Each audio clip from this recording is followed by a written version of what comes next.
కృష్ణుడికి హనుమంతుడికి మధ్య ఉన్న బంధాన్ని భక్తి మాత్రమే అంటే నేను ఒప్పుకోను. అంతకన్నా గొప్పదైన స్నేహబంధం అని నమ్ముతాను. ఎందుకంటే భక్తిలో నాకు ఇది కావాలి అని కోరే స్వార్థం ఉంటుంది. అదే స్వచ్ఛమైన స్నేహంలో నీకేం కావాలో చెప్పు ఇస్తాను అనే త్యాగం ఉంటుంది.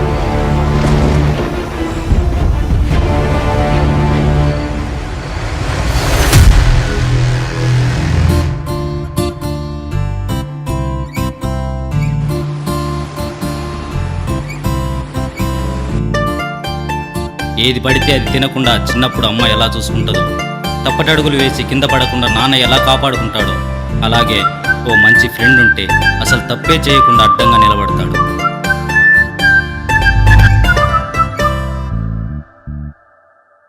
అలాంటిది ఒక్క అమ్మాయి కోసం.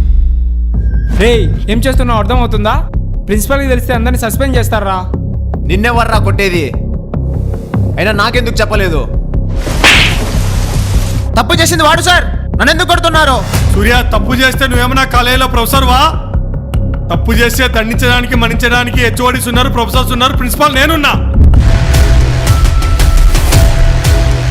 ప్రేమలో ఓడిపోతే పెళ్ళికైనా ఎక్కడో ఒక అమ్మాయి ఉండి ఉంటుంది. అదే ఫ్రెండ్షిప్లో ఓడిపోతే